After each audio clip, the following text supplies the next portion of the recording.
Alors, vous avez parlé aussi du baromètre du Césin tout à l'heure, qui a Ouais. été publié il y a quelques jours. Je l'ai lu. De manière surprenante, il indique un nombre de cyberattaques stable depuis 2023, avec peu d'innovations concernant les méthodes d'attaque, des comportements individuels moins risqués, grâce notamment à la sensibilisation et à la formation des collaborateurs. Et il indique également une prise de conscience des risques cyber assez fort dans les entreprises.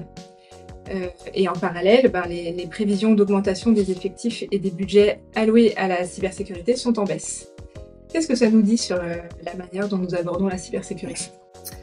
Alors en fait, même si le nombre d'attaques est resté stable, ça ne veut pas dire que le nombre de tentatives d'attaque a diminué. Le niveau moyen de maturité en cybersécurité des entreprises a considérablement progressé pendant ces dernières années. Et ça, je crois qu'on peut dire que c'est quand même plutôt une bonne nouvelle. Mais évidemment, les difficultés que l'on peut avoir, c'est que toutes les entreprises n'ont pas les mêmes budgets, les mêmes ressources humaines, les mêmes moyens pour pouvoir assurer la cybersécurité de leur entreprise. Et donc cette maturité n'est pas encore homogène entre toutes les entreprises, et c'est justement une des volontés du club que d'essayer d'apporter un peu d'aide et de solidarité à ceux qui ont moins de moyens. Et donc si je regarde le verre à moitié plein, je dirais qu'il y a une prise de conscience qui se perd. Effectivement, on voit que le sujet cyber est de plus en plus à l'ordre du jour de comités de direction, de comités exécutifs, et que ce risque est vraiment prédominant dans les cartographies générales des grands risques, du risque systémique de nos entreprises. Donc ça, c'est plutôt une bonne nouvelle. En revanche, voilà, il y a encore énormément de travaux à conduire pour assurer la totale protection des systèmes d'information, quand bien même on sait qu'on n'y arrivera certainement jamais.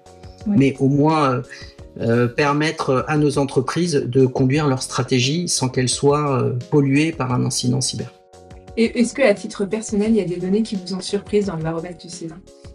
Ce qui m'a surtout interrogé, c'est sur ce baromètre, c'est le développement significatif de nouvelles formes de guerre de l'information, comme les fake news, mais surtout les deepfakes. Donc on se rappelle par exemple en février 2024, ce collaborateur d'une institution financière hongkongaise qui fait un virement de 15 millions d'euros, je crois.